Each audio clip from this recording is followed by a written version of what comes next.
Hi, everyone. Thanks for joining me here live at 5 at Audrey's reading area. Alexa, what time is it? It's 5 p.m. That means live, L-I-V-E, at 5. Here is your sports update. Alexa, In America, stop. ball. Last Sunday, Alexa, stop. the Falcons will play Alexa, the Buccaneers on... Stop. Oh, have mercy. She's just excited to be here as I am. Thank you guys. Thank you for joining me here at Audrey's reading area. Now, I found a t-shirt. I was looking through my t-shirts and I found a t-shirt with the Statue of Liberty on it. I said, let me just wear this on this t-shirt Thursday. T-shirt Thursday, because I'll be reading Liberty to you today. Liberty. T-shirts Thursday. So, got this t-shirt with the Statue of Liberty on it. Yes, I found it. I didn't have any Statue of Liberty props, so I got the t-shirt. All right. Now, Liberty. This book, Liberty, was written by Donna R. McDuff. Donna R. McDuff. All right. The date is October 28, 1886. The setting is New York City. Bands are playing, guns are booming, floats are moving slowly through the streets. Thousands of cheering people peer through the cold rain. They have come to see history in the making. President Cleveland is dedicating the Statue of Liberty.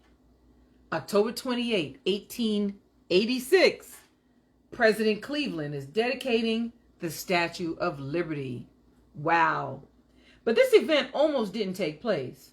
The years leading up to it were filled with many problems. In 1865, in France, a group of friends had a dinner party. One of the guests thought it would be wonderful if France gave a gift to the United States for its 100th birthday. It would be a symbol of freedom and independence. A young artist was present at the dinner. His name was Bartholdi. He wanted to build statues that stood for the ideas that he believed in. He thought a statue would be the perfect gift.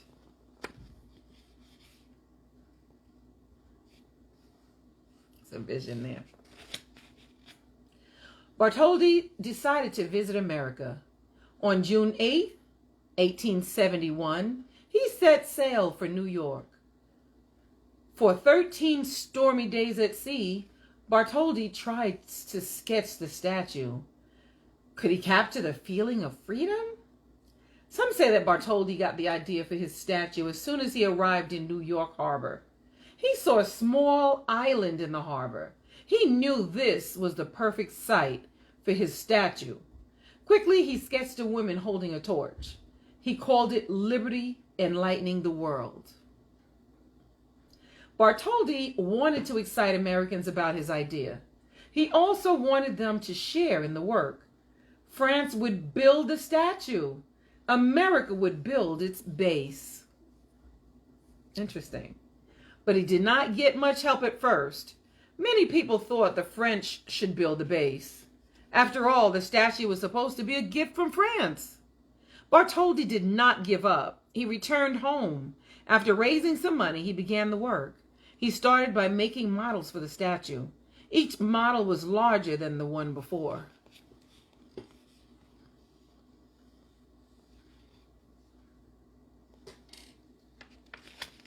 Bartholdi decided to use symbols in his statue. The woman stood for liberty. The broken chain at her feet stood for people breaking the chains of slavery. Her left foot was placed forward to show that people were moving toward a new life. The strongest symbol was the torch held in Liberty's right hand. The light would welcome new immigrants to America. In her left arm, Bartholdi placed a tablet that read July 4th, 1776. Liberty's crown had seven spikes. 7 spikes. 1, 2, 3, 4, 5, 6, 7. 7 spikes. Each spike stood for a continent on Earth. I don't know if you guys knew that, but each of the spikes on the Statue of Liberty stood for a continent on Earth. Bartholdi worked and worked on models for his statue. The last model he made was 36 feet tall. Now it was time to begin the real statue. The last model he made was 36 feet tall. Now it was time to begin. It would be 4 times as big. Other artists helped. Using Bartholdi's model, they took many measurements. The finished model stood over 151 feet tall, 151 feet high. Bartholdi knew that the statue could not be built from stone. It would be much too heavy. It would have a metal skeleton covered with copper skin. The Liberty. The Statue of Liberty. Workers began by building huge wooden frames. They built one frame for each piece of the statue. Then the copper workers began their task. They hammered the thin copper sheets over the frames. Slowly, the copper began to take on the shape of the statue. It took 300 sheets of copper to cover the statue. Wow. Isn't that interesting? But something was needed to hold the copper statue together. A skeleton of steel belts would be built. The copper sheets would be attached to the skeleton. A famous engineer volunteered to do this job. His name was Eiffel. So is that sort of like the Eiffel Tower? I don't know. Maybe it's coincidence. He loved to solve tough scientific problems. Eiffel. So Bartholdi and Eiffel knew they could not finish the statue in time for America's birthday. So they decided to finish just the right arm and the torch. They would send the arm and torch to the 1876 exhibition in Philadelphia. Interesting. I didn't even know that. Look at that. So they first built the right hand, the right arm with the torch in it, and they sent it to Philly. Interesting. At the exhibit, people paid 50 cents to climb up into the hand and torch. The exhibit raised money for an interest in the project. And another exhibit took place in 1878 in Paris. There, visitors to the World's Fair were able to view Liberty's head. Crowds stood in awe of its huge size. Look at that. Wow. Liberty continued to grow taller. By June 1884, she was dressed in her copper skin. She was ready to send to America. But was America ready for Liberty?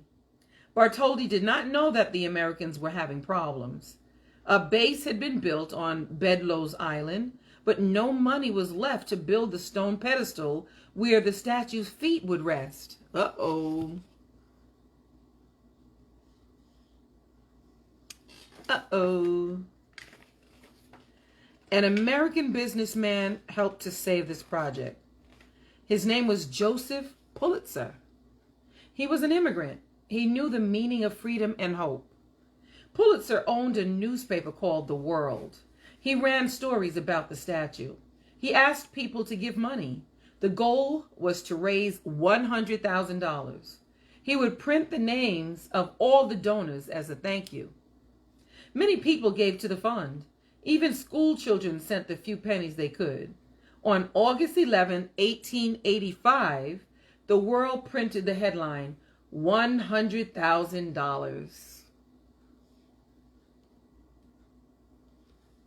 Work on the pedestal was finished in April of 1886. Some pennies, nickels, and dimes sent by people were placed around the last stone. In Paris, or Paris, Bartholdi's workers already had taken Liberty apart. They got her ready for her trip to America. It took 214 crates. Did you hear me? 214 crates and 70 train cars to carry the statue to a ship. Just to carry the statue to the ship. Wow. The ship had to navigate its way across a stormy ocean. It took 3 weeks to reach New York. 3 weeks. Wow. It's impressive. At last, on October 28th, 1886, America was set for the dedication. Bartholdi was high up inside the torch. A young boy on the ground was going to give him a signal when the last speaker finished. Then he would release the huge flag that covered Liberty's face. The speaker stopped to take a breath. The boy thought that the speech was over and signaled Bartholdi. Bartholdi released the flag. The celebration began early. I never knew these. I did not read the book in advance. I didn't read it in advance. So I'm learning it and listening to it and learning new things the same times you are. For over 100 years, the Statue of Liberty had stood in New York Harbor. Millions of immigrants got their first glimpse of America as their ships entered the harbor. These people had braved long, dangerous trips. Some had traveled through icy waters. These waters had chunks of ice that had broken off the northern glaciers. The statue promised hope to these weary newcomers. So here you can see how each year, 1865, Bartholdi gets the idea to build it. Yeah, this is the timeline of the Statue of Liberty. Interesting. But years of air, water, sun, heat, and cold took their toll on the Statue of Liberty. People studied the statue and found that it was damaged. During the 1970s, Americans raised funds to restore the statue, both inside and out. A brand new Liberty was ready for her 100th birthday on July 4th, 1986. The Statue of Liberty still holds her torch high. She still welcomes immigrants to America, and she still reminds Americans of their freedom. Wow. She's holding her torch high. The end, you guys. The end. Thank you guys so much for joining me here at Audrey's Reading Area. I really, really, really had fun learning about the Liberty, the Statue of Liberty, the Liberty. Yes. I hope you guys had fun listening to me read it to you too. Please, please, please go on over to YouTube and find Audrey's Reading Area. Type it in, Audrey's Reading Area, and then hit subscribe. And then tell all your friends to do that, and your cousins and your aunts and uncles and everybody. Tell them to go on over and hit subscribe to YouTube. Thank you, thank you, thank you so much. And I just want to say a shout out to my mom, who is always, always here for me. Sheena, thank you, thank you, thank you for all your love and support. And she's been here supporting me too. And Sylvia, you're always here and supporting me too. So lots of love to you guys. Thank you so much. Thank you, thank you, thank you so much. And oh yeah, don't forget, tomorrow's my birthday. So I'll be here again live at 5 on my birthday. Yes, I will. I'm always here for you guys. The celebration will start before and continue after I'm done reading. All right, all right, all right. Thank you guys so much, and I will see you soon.